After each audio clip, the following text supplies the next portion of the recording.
Hi, and welcome to this Android video development course. Today we're going to talk about downloading and installing the ADT, or Android Development Tools.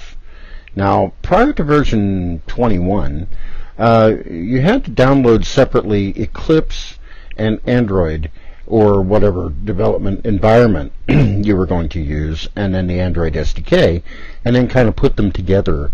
And that had positive and negative aspects, but now Android has bundled Eclipse with its development toolkit. So here's how we download that and get started. What we do is we go to developer.android.com, and we can just type that in. It will take us to index.html. Then we click on this small down arrow by developers, or we can just click on developers, and that's going to open up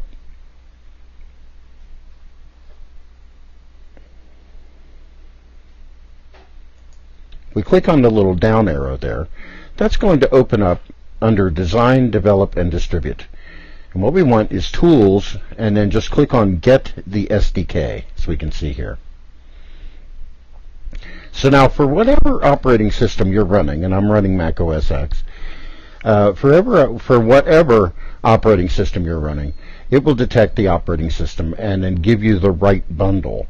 So all you really need to get started is this SDK bundle. So it's called the ADT bundle for the operating system you're talking about. And you can click on this button to start the download. Then you need to accept the terms and conditions. And you can read these. I'm just going to scroll down to the bottom and then click the box. I've read them before. And then download the SDK bundle for Mac. And then it says get ready to code. So the download really is that simple. Now if we click on the download bar here, we can see that this is a fairly large download.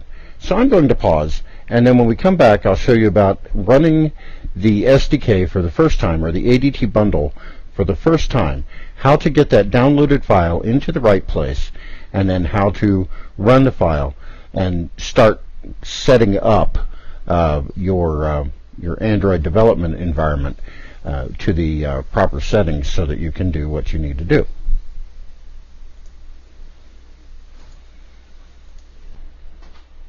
Okay, so now our download is complete, and we can just show that in Finder.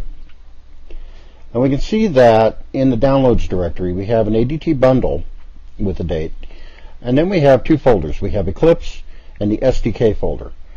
We can just take this file, or this folder, and copy it, and then we'll paste it wherever we want it. Now I have a developer directory, and I would suggest you do the same. And we'll just paste this that bundle into the developer directory, and it'll copy. And as soon as it's done copying, we can just open it up and run Eclipse from there, and it will just run. Now there's some setup steps that we need to conclude before we actually start to develop for Android. And they involve downloading the versions of the SDK and setting up emulator profiles and so forth. So we'll do that next. Now, if we open this up and open up the Eclipse folder, we'll see Eclipse with its ADT icon, and we'll double click that, and we can see that it runs.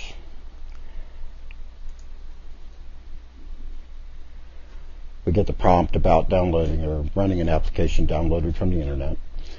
And we see that we're running Android Developer Tools. Now, to do the initial setup, I would suggest that we just take the default workspace. But when this runs for the first time, it takes a little bit longer than the subsequent runs. So we can just run this in the Documents workspace, and we'll do that, because all we're going to do is do the final setup steps. Each project that you start should run in its own workspace. So when you start a project, what I like to do is I create a folder for that project and then browse to that project. This you will see the first time about contributing usage statistics. I always go ahead and do this. It's your choice. And then we can close the welcome screen. We'll do that. This contains a lot of interesting information that you can read. And here is the Eclipse workspace. So now, the next step to do is the Android SDK Manager. The Android SDK Manager is going to allow you to update and install versions of the SDK. So right now, it comes with API 17 already installed. The SDK platform is installed. Now the documentation, and the ARM system image is installed. The rest of pieces, the documentation, the samples, these are not installed. We can install them if we want to. The SDK tools and the platform tools are installed, and we can see the version numbers of these here. If we want to install for another SDK or an API level, for example, Android 2.3.3 is also very popular out in the wild right now, then we can install this. And if we were going to do that, we would just click on the appropriate checkbox, or if we wanted to install all pieces of that API, the samples and the Google APIs and so forth, then we can install that. And then you would click here on Install for Packages, and that would install the 2.3.3 API. I'm not going to do that right now. I want to because that will take time. But there's also a few extras that are installed. There's an Android support library that's installed, and the rest of these aren't, but you can pick these up if you need them. So then the next step, and really the last step for an install using this new ADT bundle, is to go to Window and then Virtual Device Manager. Because in order to run on the emulator, you need to have a virtual device installed. Right now there's no AVD available. So we'll click New, and we can just call this Level 17 or whatever we want to call it, just so that we know what it refers to. And we'll say the device is, I don't know,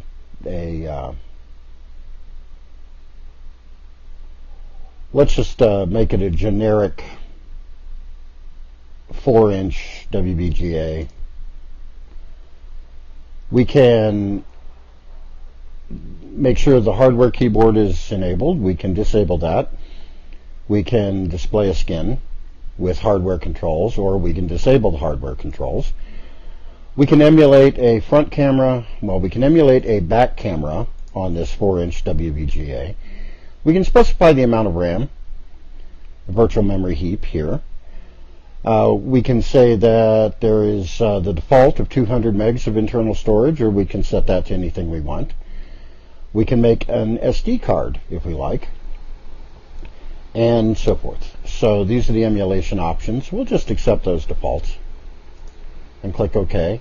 And now we have a new AVD Level 17. The next step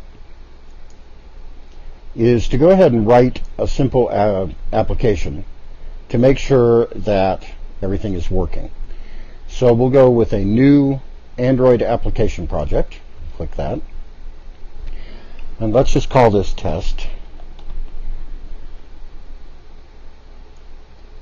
And we need to set the package name to something unique.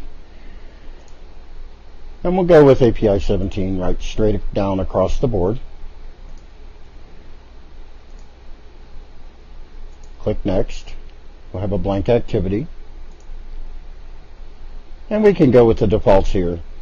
Normally I do. Main activity is going to be the activity name of the workspace activity, and then the layout name, and so forth.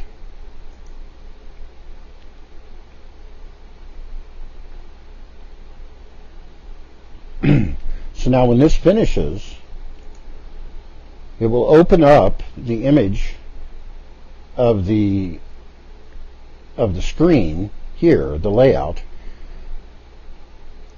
That's still loading, and as soon as it finishes, it will refresh automatically.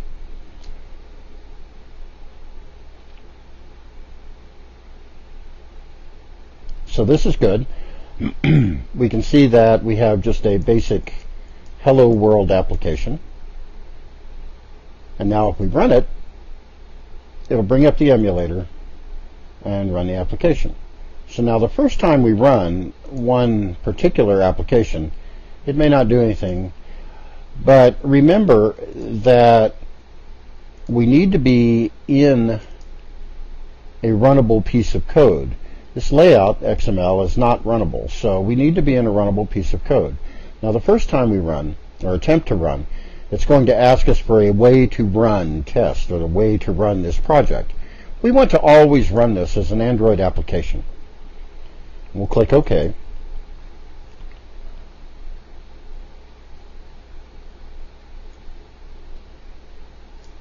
And now in the console, we will start to see some messages about loading a new emulator with a virtual device in level 17. This is the emulator that we just created in the manager. And now the M come up and load. It says it's waiting for android.process.acore to load. This is your home process. So again, I'm going to pause while this loads, and then when it runs, we'll come back and finish up. Okay, we're back. So now the emulator does the to see all your favorite apps thing, and we can touch that.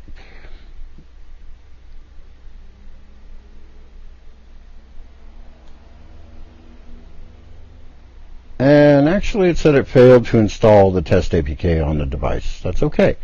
If this happens, the best way to deal with this is to completely stop the emulator and to restart the application and allow it to use a new emulator. If your emulator gets out of sync like that, it does. It will. So just go ahead and install, or just go ahead and stop the emulator, the old one, and allow ADT to start a new emulator to run your application in.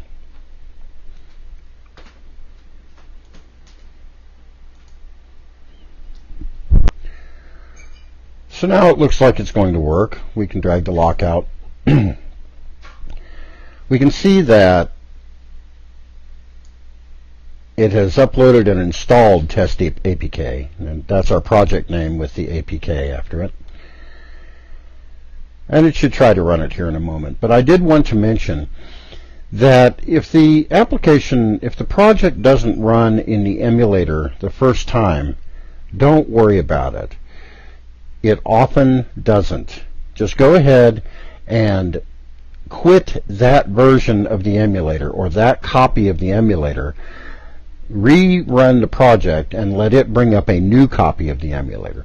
Because what will happen if you don't quit is about 60% of the time, let's say, and there it's starting the activity and the intent. About 60% of the time, let's say, it will fail the first time. After you have a good emulator run with this version of the ADT, leave the emulator up and running, because then you can make changes to your program. They will upload to the emulator, and this process will happen much more quickly. Once the emulator runs once, it seems to be very stable in this new version of the ADT. Sometimes you have to completely get out of the ADT. In other words, quit out of Eclipse, restart everything, and then come back in to get the emulator to run.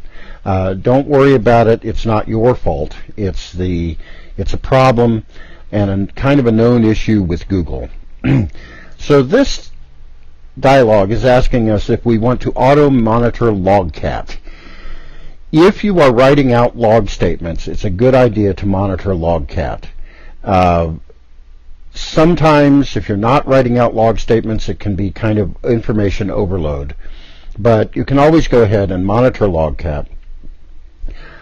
Right now, we see that we have an emulator without GPU emulation, and that's fine for what we're doing. So here's our emulator, and it is running our test, and here's our text, hello world, and of course we can quit. And then also that application is going to be loaded up in our applications area, and there it is, it's test. And we can rerun the app. Sorry about that. We can rerun the app, and there it is. Okay, so this has been a description of how to download and install the ADT, and also to go in and download the pieces of the SDK that you need for your particular platform or those that you will be developing for, how to set up a virtual device. And another thing I did want to mention about the SDK Manager is that it will let you know when a new version of the platform tools is ready for installation. Now, if Google fixes this, it will be really neat because we will be able to install the new version here. It'll say new version available, and it does do that now. But in my experience, when I went from 21.0 to 21.1 and did the installation process here, it broke it. What I had to do is completely delete the ADT folder that I showed you about downloading, completely delete that, and then get a new one. And then look for my images that I needed, set up my new virtual devices and so forth. When they fix this, it'll be really nice because then we'll be able to go to 21.2, let's say, with a much cleaner update rather than a new installation. Okay, thank you very much.